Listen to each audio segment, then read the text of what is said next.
नमस्कार प्यारे साथियों, नानक क्लासेस के यूट्यूब चैनल पे आपका स्वागत है। आज असिस्टेंट प्रोफेसर की क्लास में पूरी हम राजस्थान की हिस्ट्री कर चुके हैं। जितने भी टॉपिक थे, मेवाड़ वंश, मारवाड़ है, बीकानेर के हैं, जयपुर के हैं, 1857 की क्रांति वगैरह करके लास्ट हमने कल राजस्थान का एकीकरण पढ़ लिया। प्ले लिस्ट बनी हुई है, लगभग 17 से 18 क्लासें आ चुकी है। उसके अंदर आरपीएससी असिस्टेंट प्रोफेसर नाम से टेस्ट सीरीज है। आज हम चर्चा करेंगे राजस्थान की कला संस्कृति। और राजस्थान की कला संस्कृति जब हम स्टार्ट करते हैं तो सबसे पहले हमारे देवताओं को हम स्मरण करते हैं। तो स्टार्ट करें राजस्थान के लोक देवता, क्योंकि हम जितनी मेहनत करते हैं उतना हमारा भाग्य और भगवान का साथ होना चाहिए, हमारे देवता का साथ होना बहुत जरूरी है। इसलिए जब भी कला संस्कृति जब भी मैं स्टार्ट करता हूं तो मैं लोक देवता से स्टार्ट करता हूं सबसे पहले। तो लोक देवता आज हम पढ़ेंगे, क्योंकि राजस्थान रंगीलो राजस्थान है, दुनिया जहान के लोक देवता और देवियां हैं। 33 करोड़ देवी देवता अपने राजस्थान में निवास करते हैं। ये हमारा सौभाग्य है, लेकिन हमें उन चीजों को पढ़ना भी पड़ता है। तो आज की क्लास में हम पढ़ेंगे लोक देवता। अब सारे नहीं पढ़ेंगे, आराम से पढ़ेंगे, क्योंकि आप बहुत सारे विद्यार्थी पहली बार पढ़ रहे हो तो हो सकता है दिक्कत आए। क्योंकि लोक देवता जब पढ़ते हैं ना, इनका जन्म, इनका इन्होंने समाधि कहाँ ली, इनकी मृत्यु कैसी हुई, इनकी माता का नाम, इनकी पत्नी का नाम, हर चीज हमें पढ़नी है, तो कंफ्यूज बहुत होते हैं। इसलिए आज हम कुछ एक लोक देवता पढ़ेंगे। सबसे पहले मैं आपको बताता हूं, राजस्थान के लोक देवता की बात आए तो राजस्थान के लोक देवताओं में सबसे इंपॉर्टेंट है पंचपीर। 5 पीर जो है ना, उनमें से तो प्रश्न आते हैं, और लोक देवता से ज्यादा टफ प्रश्न नहीं बनते हैं। घबराने की जरूरत नहीं है, जो मैं आपको बता रहा हूं क्लियर है, वैसे प्रश्न बनते हैं। राजस्थान में पहला प्रश्न बनता है कि राजस्थान के लोक देवताओं के पंचपीर कौन कौन से? 5 पीर जिकन। पंचपीर का एक सूत्र याद रखना, मैं आपको बता देता हूं। पंचपीर का सूत्र है, मेरा बापू गोरा है, मेरा बापू गोरा है। वो सूत्र याद रखियो। देखो, केयांगा बापू खतरनाक हुआ, और केयांगा गोरा वैर काला वैर चे लाल पीला किए ही हुआ, ठीक है, सारा हुआ। लेकिन याद रखना एक सूत्र, मेरा बापू गोरा है, क्योंकि हम पढ़ते हैं ना, जैसे कल आषाढ़ पूर्णिमा थी, गुरु पूर्णिमा थी, हम कहते हैं कि हमारे पहले गुरु हमारे माता पिता है। तो ये समझ लो कि हमारे पहले भगवान हमारे माता पिता ही है। तो लोक देवता बस बापू को याद करना, मेरा बापू गोरा है। कौन है? मेरा बापू गोरा है। अब कितने पीर बनाने हैं? 5 पीर बनाने हैं। 5 पीर के अंदर सूत्र देखो, मे से हो जाएगा मेहाजी, मेहाजी मांगलिया, इनके बारे में पढ़ेंगे आज। रा से हो जाएगा, रा से रामदेव जी, रामदेव जी, क्या पढ़ेंगे? रामदेव जी। फिर हम पढ़ेंगे बापू। अब देखो, बापू क्यों के खतरनाक होते हैं, क्यों के साधारण होते हैं, लेकिन यहां बापू बहुत खतरनाक है, पूरे उल्टे। देखो, बापू से इस पै को पहले लाना है, इस आ की मात्रा को यहां लाना है, पै को यहां ले जाना है, ऊ की मात्रा पाबू जी, क्या बन गए? पाबू जी। गो से हो जाएंगे गोगा जी, गो से गोगा जी। अब रा से वापस रामदेव जी कर लेना चाहिए, क्योंकि हमें 5 ही बनाने हैं। और है से हो जाएंगे हड़बू जी, ऐसे हड़बू जी। ये पंचपीर हो गए, इनको तो पढ़ना ही पढ़ना है। इसके अलावा अपने राजस्थान के अंदर और लोक देवता कौन कौन से पढ़ेंगे? बहुत ही फेमस, बहुत ही लोकप्रिय है, तेजा जी को हम पढ़ेंगे। इसके अलावा तेजा जी के अलावा हम पढ़ेंगे देवनारायण जी, देवनारायण जी को भी हम पढ़ेंगे। हम पढ़ेंगे एक छोटे से लोक देवता, थोड़े छोटे क्षेत्रों में, मामा देव को पढ़ेंगे। हम पढ़ेंगे इल्लो जी को, इल्लो जी, मामा देव, देवनारायण जी, तेजा जी, और 3-4 और है, उनको भी हम पढ़ेंगे। तो मेरा बापू गोरा है, पंचपीर, मेहाजी, पाबूजी, गोगा जी, हड़बू जी, रामदेव जी, तेजा जी, देवनारायण जी, मामा देव, इलो जी, एक और हरिराम जी। तो बहुत सारे लोक देवता है, लेकिन फिक्स फिक्स से प्रश्न आते हैं, उनको हमें पढ़ेंगे। स्टार्ट करें। अब मैं आपको क्या पढ़ाऊंगा? मैं आपको मेरे द्वारा लिखे गए जो हस्त लिखित नोट्स हैं उनको बताऊंगा, ताकि आपके बारे चीजें भी समझ में आ जाए। राजस्थान के प्रमुख लोक देवता देखो, पंचपीर। हिंदू धर्म के 5 लोक देवता हैं जिन्हें मुसलमान पीर समझकर भी पूजते हैं, उन्हें पंचपीर कहते हैं। मतलब हिंदू धर्म में तो पूजते हैं, मुस्लिम भी पूजते हैं। बाबू जी, रामदेव जी, हड़बू जी, गोगा जी और मेहा जी, 5 बता दिए। मेरा बापू गोरा सूत्र। राजपूत और मारवाड़ क्षेत्र और विवाहित क्षेत्र ज्यादा पूजते हैं हड़बू जी को। एक शब्द आता है ओरण, क्या होता है ओरण? देखो, देवस्थान या मंदिर के आसपास का क्षेत्र जहां पे पेड़ पौधों की कटाई और पशु चराई का कार्य नहीं किया जाता, उसे ओरण कहते हैं। देवता, गांव का जो मंदिर होता है या कहीं गुफा होती है या कोई स्थान होता है, उसके आसपास जो वृक्ष नहीं काटे जाते वो क्षेत्र कहलाता है। काटते नहीं है, वहां पे अपराध माना जाता है या कैसे ही, तो उस क्षेत्र को ओरण कहते हैं। एक तो ये ध्यान रखना। इसके बाद देखो, एक होता है चिरंजा गीत, सुना होगा आपने, खास करके अपने जो जीण माता है, ठीक है, वहां ये गीत गाए जाते हैं, चिरंजा गीत। लोक देवी देवता की आराधना में गाए जाने वाले गीतों को क्या कहते हैं? चिरंजा कहते हैं। ये ध्यान रखना। अब हम पढ़ते हैं मेन कहानी रामदेव जी की। इसकी रामदेव जी के बारे में चर्चा करते हैं। उपनाम देखो रामदेव जी के, नीले घोड़े वाले बाबा। देखो घोड़े का रंग तो था सफेद, घोड़े का रंग कैसा? सफेद, कहते हैं नीला। और आजकल धीरे धीरे बदलते बदलते हम इसको कहने लगे लीला। क्या कहने लगे? लीला। कैसा घोड़ा? नीला, बदल के नाम आ गया लीला। ठीक है, नीला घोड़ा रो असवार। ठीक है, रुणेचेरा धनी, क्योंकि इनकी समाधि रुणेचा रामदेवरा में बनी हुई है। बाबा सामाजिक कार्यों के लिए नहीं बाबा कहते हैं, अपने कहते हैं ना बाबा रामदेव जी। राम सापीर, गुरु नानक देव जी ने कहा था राम सापीर की उपाधि दी गई है, राम सापीर। पीरों का पीर, पंच पीरों, पंच पीरों में पीर है, तो पीरों के पीर कौन? रामदेव जी। उपनाम क्या हो गए? नीले घोड़ेरा असवार या नीले घोड़े वाला बाबा, रुणेचेरा धनी, बाबा राम सापीर, पीरों के पीर। और ये किसके अवतार माने जाते हैं? भगवान श्री कृष्ण के अवतार माने जाते हैं। भगवान श्री कृष्ण के अवतार माने जाते हैं, अर्जुन के वंशज माने जाते हैं। महाभारत वाले जो पांडव थे, अर्जुन वंशज माने जाते हैं। ये दो पेपर में आए हुए क्वेश्चन। भगवान श्री कृष्ण के अवतार और अर्जुन के वंशज किस लोक देवता को माना जाता है? रामदेव जी को।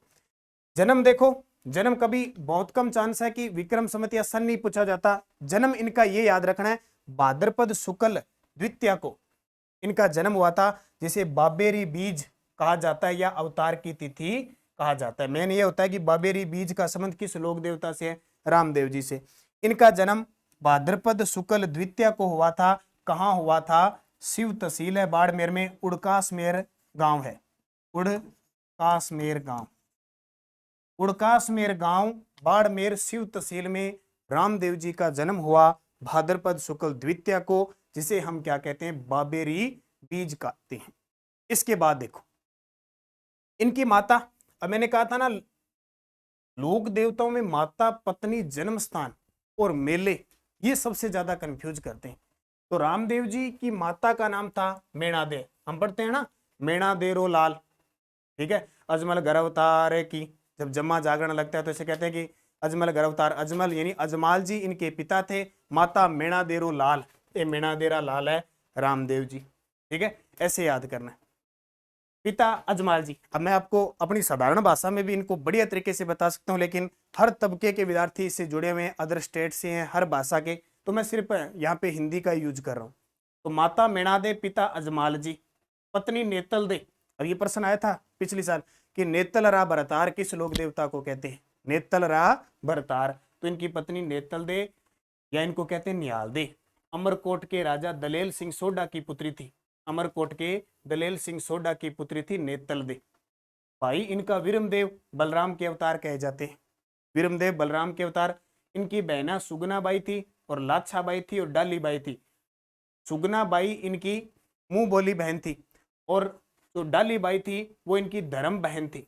और जब भी देख लेना बाबा रामदेव जी के मंदिर में जब हम धोख लगाते हैं, मंदिर में जाते हैं, तो पहले डाली बाई का मंदिर आता ही आता है। आप रुणेचा जाओ, पहले लगभग लोग जितने भी जाते हैं सही जातरू श्रद्धा से, वो पहले डाली बाई के धोख लगाते हैं और फिर रामदेव जी के लगाते हैं। तो डाली बाई इनकी धर्म बहन थी, मेघवाल जाति की थी, इसलिए सबसे ज्यादा भगत मेघवाल जाति के हैं और मेघवाल जाति के भक्तों को रिखिया कहा जाता है। ये ध्यान रखना। सुगनाबाई इनकी खुद की बहन थी। रामदेव जी को भगवान श्री कृष्ण का अवतार और अर्जुन के वंशज कहते हैं। ये क्लियर आ गया। रामदेव जी के 3 भगत सहयोगी थे, एक तो रत्ना राय का, हरजी बाटी और लक्की बंजारा। ठीक है, लक्की बंजारा, हरजी बाटी और रत्ना राय का, ये तीनों इनके सहयोगी थे, मित्र थे, साथ में रहते थे, जैसे बचपन में रहते थे ना ऐसे। रामदेव जी की तुलना कबीरदास जी से की जाती है। क्यों? क्योंकि कवि भी थे। रामदेव जी क्या थे? कवि थे, और इन्होंने 24 वाणियां ग्रंथ भी लिखा। ये प्रश्न भी आता है कि ऐसे लोक देवता जो एक कवि थे रामदेव जी। रामदेव जी की तुलना कबीरदास जी से की जाती है। रामदेव जी की प्रसिद्ध शिष्या आई माता, नाम सुना है ना, आई माता। अभी लोग देवियां पढ़ेंगे अपने आई माता, अब जो पहली बार पढ़ रहा है बेचारा उसको तो क्या पता, पर आई माता का मंदिर बना हुआ है जोधपुर के अंदर, बिलाड़ा जोधपुर में, जिसके दीपक से केसर टपकती है। क्या टपकती है? केसर टपकती है। आई माता पूछे किसकी शिष्या? रामदेव जी की। रामदेव जी एकमात्र ऐसे लोक देवता जो कवि भी थे, इन्होंने 24 वाणियां नामक ग्रंथ लिखा। रामदेव जी एकमात्र ऐसे लोक देवता जो कवि भी थे जिन्होंने 24 वाणियां ग्रंथ लिखा। गुरु याद रखना इनके, योगी बालीनाथ जी इनके गुरु थे। मसूरिया पहाड़ी जोधपुर में इनका मंदिर है। और हड़बू जी का नाम सुना, इनके मौसेरे भाई थे, इनका मंदिर भी, इनके गुरु भी बालीनाथ जी थे। रामदेव जी ने बाल्यावस्था में भैरव राक्षस का वध किया था और पोकरण को पुनः बसाया था। जब भी रुणेचा जाते हैं तो बहुत सारे श्रद्धालु पोकरण जाते हैं। भैरव राक्षस का इन्होंने वध किया था पोकरण के अंदर। ठीक है, यहाँ पोकरण के अंदर क्या है कि इस भैरव राक्षस ने बड़ा आतंक फैला रखा था, तो रामदेव जी गए और इसका वध किया। ठीक है, इसका वध किया, इसलिए चर्चा में तो प्रश्न आता है कौन से लोक देवता भैरव राक्षस के वध के कारण चर्चा में रहे? रामदेव जी। प्रश्न ऐसा ही आएगा, इससे बाहर नहीं आता, बस थोड़ी सी चीजें पढ़नी है आपको। रामदेव जी ने अपनी बहन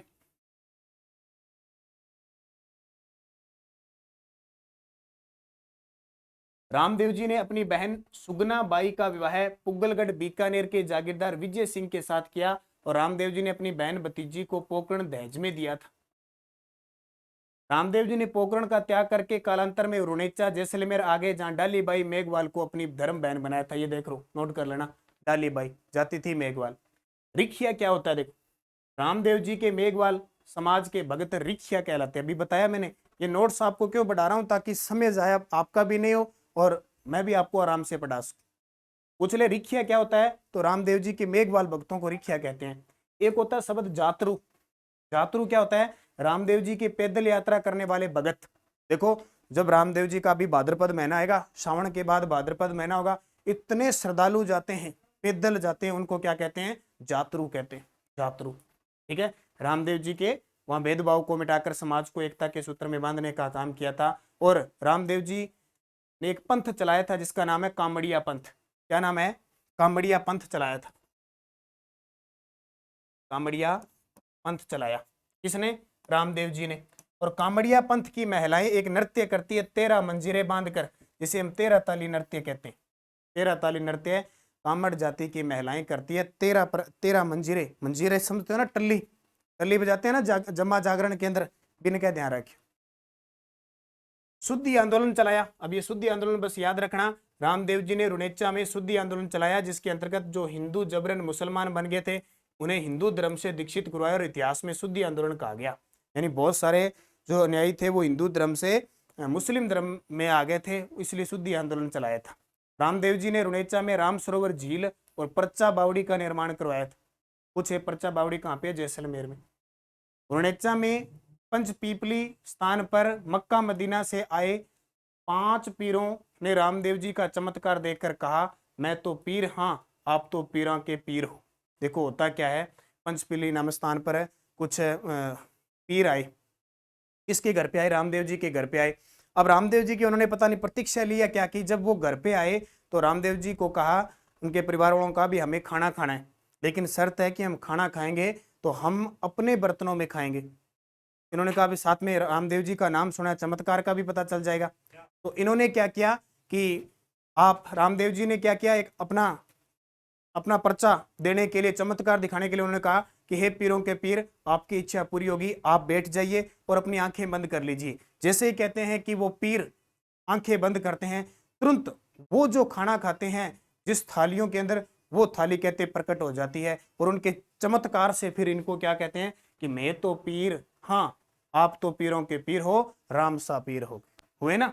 रुणेचा में रामदेव जी ने भाद्रपद शुक्ल एकादशी के दिन सन 1458 में रुणेचा में राम सरोवर की पाल पर जीवित समाधि ली थी। जन्म भाद्रपद शुक्ल द्वितीया को, जबकि समाधि इन्होंने ली थी कब? भाद्रपद शुक्ल एकादशी और दशमी के दिन। हम कितना बड़ा मेला लगता है। यहीं पर इनसे एक दिन पहले इनकी धर्म बहन डालीबाई ने समाधि ली थी। डालीबाई का भी यहाँ मंदिर बना हुआ है, यानी इनसे एक दिन पहले डालीबाई ने क्या ली थी? समाधि ली थी, तो ये याद रखना है। अब देखो रामदेव जी का रामदेवरा मंदिर रोनेचा जैसलमेर के अंदर है। मेला इनका भाद्रपद शुक्ल द्वितीय से लेकर भाद्रपद शुक्ल एकादशी तक लगता है। सांप्रदायिक सद्भाव का सबसे बड़ा मेला लगता है। रात को जो जागरण होता है ना, उसको जम्मा कहते हैं। क्या कहते हैं? जम्मा। नृत्य 13 ताली नृत्य किया जाता है।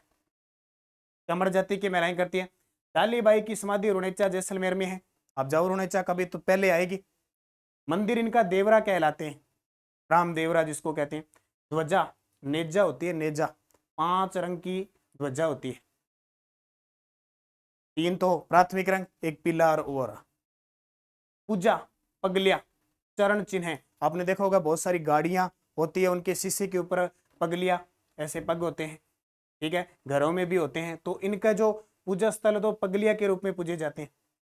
जयकारे इनके बादले कहलाते हैं। जैसे सुना होगा ना, छोटे होते हुए आप भी गए होंगे तो ऐसे सुना होता है कि जब या तो जातरू अभी भी जाते ना तो नारे लगाते रहते थे, बाबो किरो आपारो थे किरा बाबेरा जय जय बाबेरी, ऐसे कहते ना, जब तक सूरज चांद रहेगा बाबा तेरा नाम रहेगा। ऐसे बहुत सारे बल बल के जयकारे लगते हैं। भोग दाल बाटी चूरमा, ये आपको याद नहीं करना। राजस्थान में रामदेव जी के और मंदिर देखो कहाँ पे है। एक तो मसूरिया पहाड़ी जोधपुर के अंदर है, एक सूरता खेड़ा चित्तौड़गढ़ के अंदर है, एक बिराटिया पाली के अंदर है, एक खुड़ियावास अजमेर में है। राजस्थान का छोटा या दूसरा मिनी रामदेव है यहाँ पे। कौन सा? खुड़िया अजमेर में। एक जूनागढ़ गुजरात के अंदर भी है, भी भारत का छोटा रामदेवरा जिसको कहते हैं, ठीक है। तो ये आपको रामदेव जी के बारे में ध्यान रखना है। इसके अलावा रम्मत लोकनाट्य प्रारंभ होने से पहले रामदेव जी के भजन गाए जाते हैं। ये रम्मत कहाँ की प्रसिद्ध है? रम्मत है बीकानेर और जैसलमेर की प्रसिद्ध है। बीकानेर और जैसलमेर की रम्मत प्रसिद्ध है, ठीक है। तो इससे पहले रामदेव जी के भजन गाए जाते हैं। घोड़ेला क्या होता है? घोड़ेला पोकरण में नीले सफेद हरे रंग के कपड़े के घोड़े बनाए जाते थे जो रामदेव जी के मंदिर में चढ़ाए जाते हैं। घोड़ेला कहते हैं, घोड़ले घोड़ले कहते हैं, ठीक है। चायल, रामदेव जी के मुस्लिम भक्तों को चायल कहते हैं। ब्यावले, रामदेव जी के भजनों को ब्यावले कहते हैं। रामदेव जी का जगह भजन गाए जाने मन ब्यावले का है। रामदेव जी की समाधि स्थल पर पहला घोड़ा रूप जी दर्जी ने चढ़ाया था। इतने ये इंपॉर्टेंट नहीं है आपको, और बस ये नहीं याद करना, ठीक है। ये रामदेव जी की कहानी है टोटल जितनी मैंने आपको बताई। रामदेव जी की माता मीणादे, पिता जमाल जी, पत्नी नेतल दे निहाल दे, भाई विरमदेव, बहनें सुगना बाई, लाछा बाई और डाली बाई। तो ये सारी की बातें मैंने आपको आज रामदेव जी के बारे में बताया। पंचपीर आज मैंने शुरुआत की है, कल हम 2-3 लोक देवताओं के बारे में और पढ़ेंगे। ऐसी ये चीज़ें बार बार इसको देखोगे तो आप अच्छे तरीके से पढ़ रहे हो। और असिस्टेंट प्रोफेसर की टेस्ट सीरीज चल रही है अपने नानक क्लासेज ऐप के अंदर। इसमें नानक क्लासेज ऐप में टॉपिक वाइज टेस्ट सीरीज है, उसमें आप टेस्ट दोगे तो आप प्रिंट भी निकाल के और पढ़ सकते हो। आप निरंतर अध्ययन करें, अच्छे तरीके से पढ़ें। रोज शाम 4 बजे आपको ऐसी क्लासें मिलती रहेगी। धन्यवाद। जय हिंद, जय भारत, जय राजस्थान।